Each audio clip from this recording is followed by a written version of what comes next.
ان میں جیسے کہ خالو کیا کہتے ہیں جھگڑالو، اور کلن بھائی کی لکھی گئی، چچا بھلکڑ، مامو ملال، ابن پودینہ، اور اس طرح کی کافی اور بھی لوگوں نے لکھے اپنے اپنے کریکٹرز، بہت سے ہمارے بچوں کے دبن میں لوگوں نے لکھے.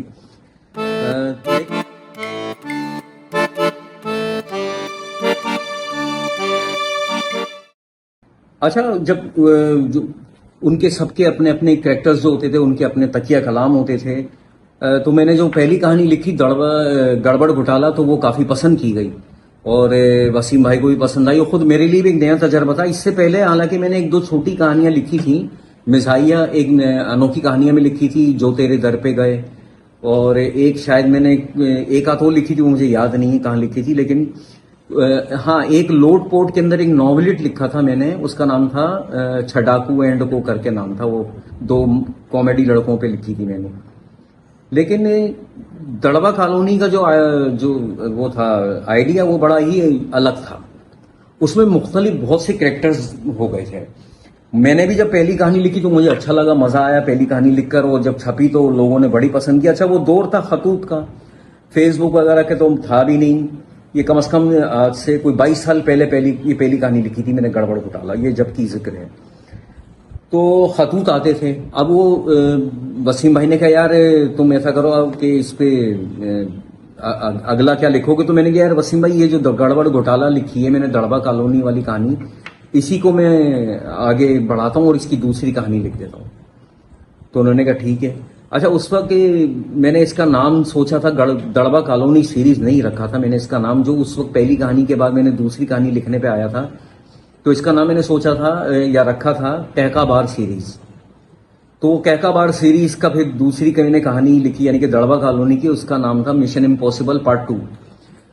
تو اس کے اندر مزید کریکٹر جمے، کیونکہ جب پہلی کہانی کے بعد جب دوسری لکھی تو مجھے بھی اچھا لگا کہ یار کریکٹرز مزید واضح ہوتے چلے گئے. دوسری کہانی میں نے جب لکھے مشن امپاسبل میں، وہ بھی کافی پسند کی گئی. پھر اسی طرح سے تیسری کہانی لکھی میں نے فالتو فنڈ میں. یہ سب نٹکھٹ کے اندر چل رہی ہیں. نٹکھٹ میں اس وقت پھر جب وہ اس کا دڑوا کالونی کے جو خطوط آتے تھے، لوگ پڑھتے تھے، تو وہ بہت ہی زیادہ حیران ہوئے، وہ بہت ہی زیادہ ان کو پسند آئی. اتنی کہ وسیم بھائی بھی حیران رہ گئے، میں خود حیران رہ گیا کہ لوگوں کو اتنا پسند آیا. اس کی شاید وجہ یہ تھی کہ اس کے اندر بہت زیادہ بے ساختگی رکھی گئی تھی، بے ساختہ جملے رکھے گئے تھے، اور اس میں وہ چیز بہت سارے کریکٹر تھے، وہ سب کی الگ الگ انداز تھا، الگ الگ پہچان تھی. تو اسی لیے لوگوں کو بہت زیادہ پسند آ رہی تھی. بعض لوگوں نے اعتراض بھی کرتے تھے اس کی زبان پہ. دڑوا کالونی کی جو ڈائلاگز ہوتے تھے، ان کی جو زبان تھی کریکٹرز کی، اس پہ اعتراض بھی کرتے تھے. ان میں سر فہرست مجیب ظفر انوار حمیدی تھے، جو خود ایک اچھے رائٹر بھی تھے، اور ان کا انتقال ہو چکا. تو وہ اس وقت وہ بھی پسند کیا کرتے تھے کہ یار وہ دیوانے ہو گئے تھے. اچھا، وہ مجھ سے کبھی نہیں ملے تھے.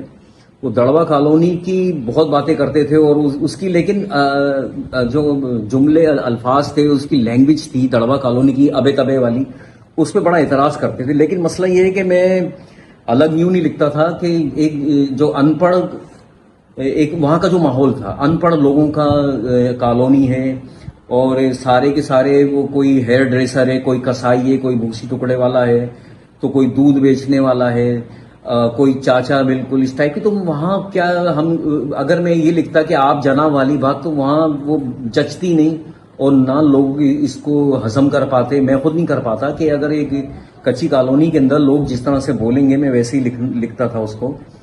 تو لوگ اعتراض کرتے رہے، لیکن میں باز نہیں آیا. وجہ یہ تھی کہ میرا دل نہیں کرتا رہا تھا کہ میں اس کو الگ جا کے لکھوں، کیونکہ مجھے لگ رہا تھا کہ اگر میں اس کو آپ جناب کر کے لکھوں گا تو وہ تھوڑا سا حقیقت سے دور چلی جائے گی، کہ یار یہ ایک کچی آبادی کے اندر جو لوگ ہیں تو وہ کس طرح سے باتیں کر رہے ہیں. تو وسیم بھائی ایک جہاں یہ کمپوز کرواتے تھے اپنا رسالہ نٹکھٹ، تو وہاں پر بھی ایک بار وسیم بھائی کے ساتھ میں گیا. تو وسیم بھائی نے وہاں کافی لوگ بیٹھے تھے. وہ کافی لمبا سا، ایک بہت لمبی سی شاپ تھی، بڑی شاپ تھی. شاپ کیا تھی، ایک ادارہ ٹائپ کا بنا ہوا تھا. تو وہاں لوگ بہت سارے بیٹھے ہوئے دونوں طرف، اور کمپوزنگ وغیرہ کر رہے تھے. تو وہیں جب وسیم بھائی کے ساتھ میں گیا تو انہوں نے وہاں پر تھوڑا سا تیز آواز کے اندر لوگوں کو بتایا کہ بھائی